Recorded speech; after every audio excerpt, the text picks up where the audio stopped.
Hello friends, good evening. कैसे हैं आप सब? आई होप कि स्वस्थ होंगे। स्वागत है आप सबका आपका इस पसंदीदा channel study A to Z में। मैं फिर से हाजिर हूँ एक नए वीडियो के साथ। साथियों, आपका एग्ज़ाम का समय बहुत नज़दीक है। मैं प्रयास कर रहा हूँ कि अधिक से अधिक प्रश्न आपके लिए लेकर आऊँ। अगर इस चैनल पर नए हैं तो कृपया चैनल को सब्सक्राइब कर दें और वीडियो को लाइक और शेयर करें। चलिए करते हैं आज के क्लास का शुरुआत। आज का हमारा पहला प्रश्न है, जैसा कि आप स्क्रीन पर देख रहे हैं।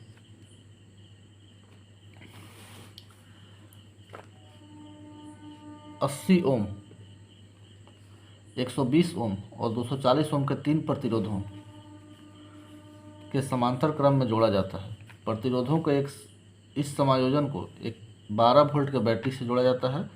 बैटरी द्वारा इस संयोजन में प्रवाहित होने वाली धारा ज्ञात करना है। देखिए सॉल्यूशन।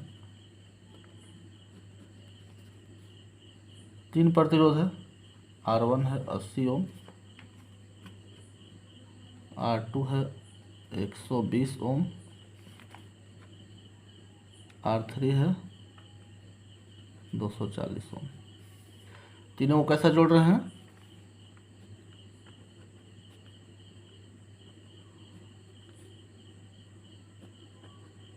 समांतर में हो गया R1, R2 और R3।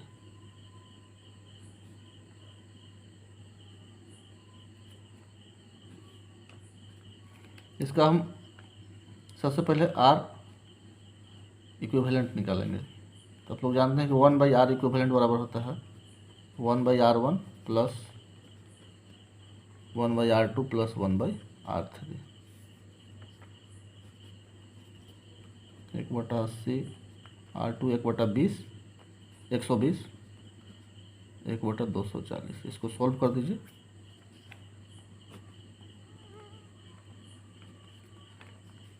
एलसीएम लेंगे 240, 3 प्लस 120, 2 प्लस 1 यानी कि 6/240। 1/R इक्विवेलेंट बराबर हो गया 6/240 यानी कि 1/40। देखो R इक्विवेलेंट कितना हो जाएगा? 40 ओम। अब हमारा दिया हुआ है वोल्टेज कितना है? V बराबर 12 वोल्ट। तो आप लोग जानते हैं कि V बराबर क्या होगा? I into R equivalent. यहाँ से निकालेंगे I, धारा निकालना है तो V बटा R इक्विवेलेंट यानी कि 12/40 बराबर 0.3 एम्पियर। आंसर हो जाएगा हमारा D। अगला प्रश्न है, 100 रुपये की राशि पर 200 वर्ष के लिए 10% वार्षिक दर पर चक्रवृद्धि ब्याज और साधारण ब्याज का अंतर कितना होगा? मतलब कि 100 रुपया मूलधन है, समय 2 वर्ष है और दर कितना है? 10% है। तो चक्रवृद्धि ब्याज और साधारण ब्याज का अंतर कितना होगा? तो देखिए सॉल्यूशन। अगर 2 वर्ष का बोलेगा साधारण ब्याज, चक्रवृद्धि ब्याज और साधारण ब्याज का अंतर, इसका डायरेक्ट लिख देंगे R²/100 यानी कि दर कितना हो जाएगा? 10 × 10/100 यानी कि एक आंसर हो गया। ये नहीं समझ में आया? ऐसे देखिए, हमारा एक पहला वर्ष के लिए कितना हो जाएगा ब्याज? मूलधन गुने पहला वर्ष के लिए समय 1 लेंगे 10 रुपया। ये हो गया पहला वर्ष के लिए ब्याज। अब दूसरे वर्ष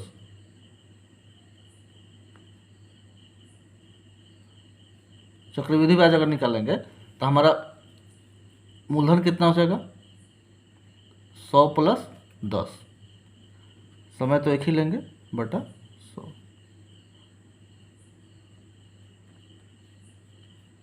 ये कितना हो जाएगा 11 रुपया।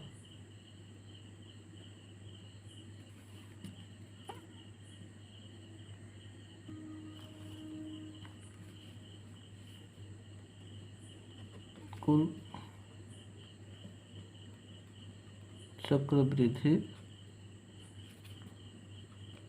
ब्याज 2 बरस का कितना हो जाएगा, पहला बरस का 10 रुपया, दूसरा बरस का 11 रुपया, 10 प्लस 11 यानी कि 21 रुपया। और 2 बरस का साधारण ब्याज, साधारण ब्याज निकाल देंगे तो कितना हो जाएगा 100 गुने 2 गुने 10 बटा 100, 20 रुपया। अंतर कितना आया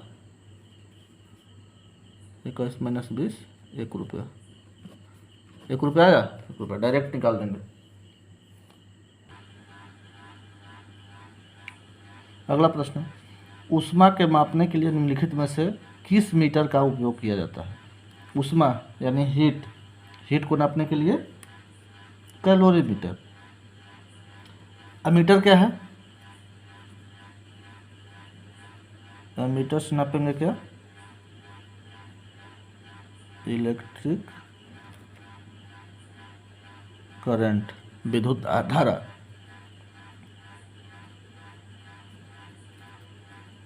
एनर्जी मीटर, एनर्जी मीटर जो घर में हम लोग इलेक्ट्रिसिटी यूज करते हैं तो उसका जो मीटर होता है उसी को बोलते हैं इलेक्ट्रिक मीटर। ये है एनर्जी मीटर। जो हमारा इलेक्ट्रिक मीटर होता है घर में यूज होने वाला उसी को बोलेंगे एनर्जी मीटर। और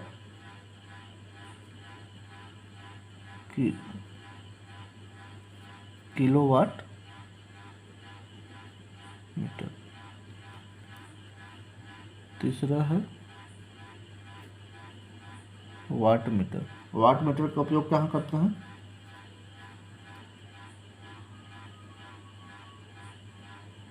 रेट ऑफ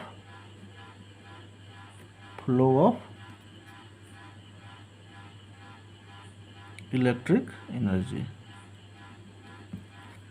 विद्युत ऊर्जा के प्रवाह की दर को किस में नापते हैं, इलेक्ट्रोमीटर से नापते हैं, वाट मीटर से नापते हैं, सॉरी।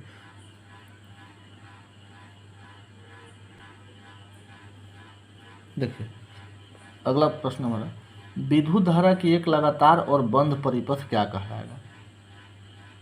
विद्युत धारा का लगातार और बंद परिपथ, क्लोज सर्किट को बोलते हैं हम लोग क्या, इलेक्ट्रिक सर्किट।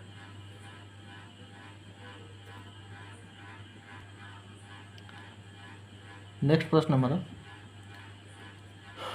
2x बराबर 5 माइनस 3y का ग्राफ x अक्ष को बिंदु अल्फा बीटा पर काटता है, तब 2 अल्फा प्लस बीटा का मान होगा। देखिए इसका सॉल्यूशन, इक्वेशन क्या दिया है, 2x बराबर 5 माइनस 3y। देखिए x अक्ष को बिंदु अल्फा, x अक्ष पे काट रहा है ना, मान के लिए कि यहाँ अल्फा है और यहाँ बीटा है, तो y का वैल्यू कितना होगा 0 होगा। अब जो y का वैल्यू जब 0 हो जाएगा तो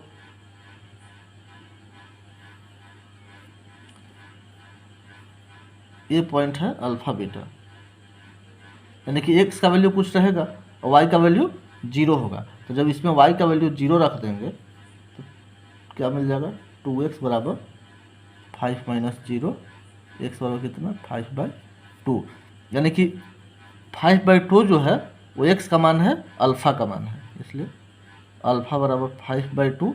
और चूंकि x अक्ष पे काट रहा है तो बीटा का मान कितना हो जाएगा 0। पूछ क्या रहा है, 2 अल्फा प्लस बीटा बराबर क्या, 2 इंटू अल्फा का जगह रख दीजिए 5/2 प्लस 0, कितना आंसर हो जाएगा 5 आंसर। देखिए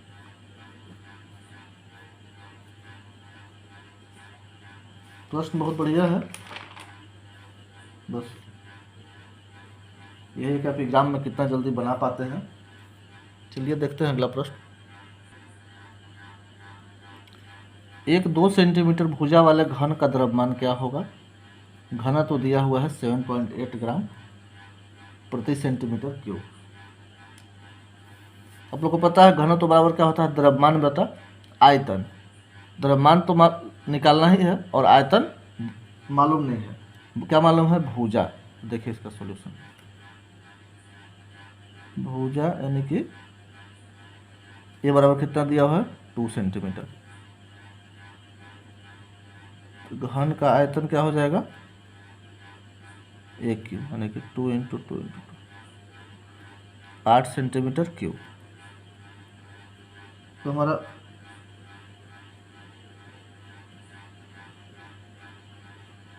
द्रव्यमान बराबर क्या हो जाएगा, घनत्व इंटू आयतन। घनत्व तो कितना है 7.8 इंटू 8 बराबर कितना हो जाएगा 264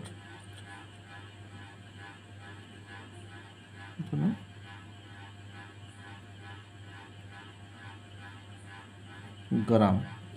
घनत्व दिया है ग्राम प्रति सेंटीमीटर क्यूब में, द्रव्यमान क्या होगा 62.4 ग्राम आंसर।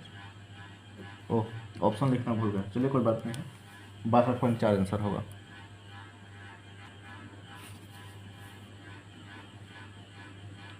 अगला प्रश्न, pipe A 50 metre cube per hour की दर से एक टंकी को भरता है। पाइप बी को उसी टंकी को भरने में 4 घंटा लग रहा है। एक साथ खोले जाने पर वे उसी टंकी को 2 घंटा में भर देते हैं। टंकी का आयतन ज्ञात कीजिए। सवाल देखने से बहुत भारी बड़ा लग रहा है, लेकिन है बहुत आसान। देखिए, ए प्लस बी मिलकर कितना देर में भर रहा है 2 घंटा,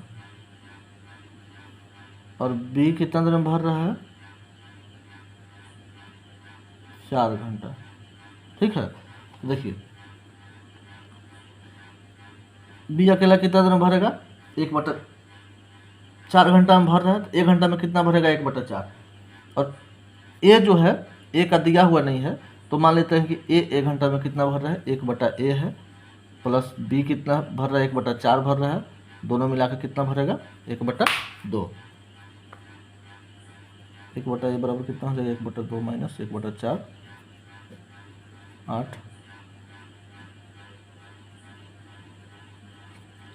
यानी कि 1 लिखेंगे तो ये भी हो जाएगा 4 घंटा, यानी कि ए भी अकेला भरेगा तो 4 घंटा में भरेगा, बी भी अकेला भरेगा तो 4 घंटा में भरेगा। तो ए अकेला कितना देर में भरेगा 4 घंटा में, तो पूछ रहा है कि 50 मीटर क्यूब पर आवर भर सकता है। मतलब 1 घंटा में 50 मीटर क्यूब भर रहा है, तो 4 घंटा में कितना भरेगा, वही हो गया उसका आयतन। मतलब कि समय 4 घंटा और 1 घंटा में कितना भर रहा है 50 मीटर क्यूब। आयतन कितना हो गया 200 मीटर क्यूब आंसर।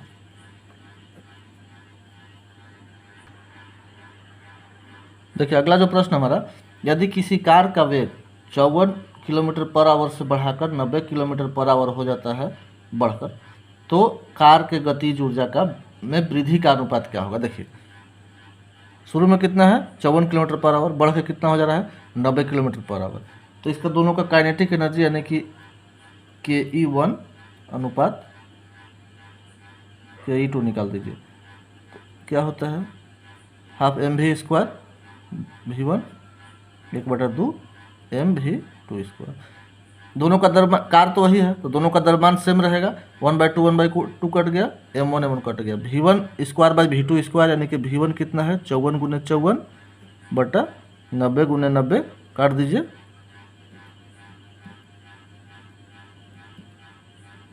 9:25। ये हो गया आपका आंसर।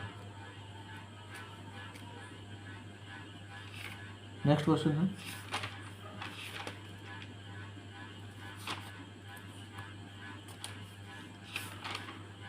बहुत ही आसान भाषा में समझा रहे हैं, लेकिन अगर किसी को समझने में दिक्कत हो रहा होगा तो आप लोग कमेंट करके बताइएगा। स्वागत है आपका।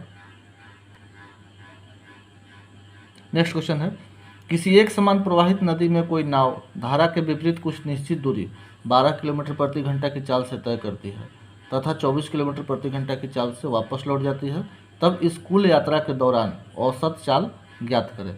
ऑप्शन है 16 किलोमीटर, 15 किलोमीटर, 20 किलोमीटर, 18 किलोमीटर। देखिए सबसे एकदम आसान तरीके से बता रहा हूँ, एग्जाम में जाइएगा तुरंत बना के आइएगा। देखिए मान लीजिए कि इधर से गया है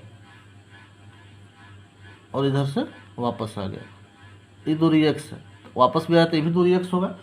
तो हमारा सबसे पहले क्या है, निकालना क्या, औसत चाल। औसत चाल बराबर होता है क्या, कुल दूरी बटा कुल समय। तो कुल दूरी क्या हो गया, x और x 2x हो गया। कुल समय कितना होगा, तो कुल समय को देखिए कैसे, कुल समय यानी कि जाने में कितना समय लगेगा, दूरी बटा चाल 12, आने में कितना समय लगेगा, दूरी बटा चाल। कुल समय हो गया, T1 T2 दोनों को जोड़ देंगे तो इसको जोड़ दीजिए, कितना हो जाएगा 24।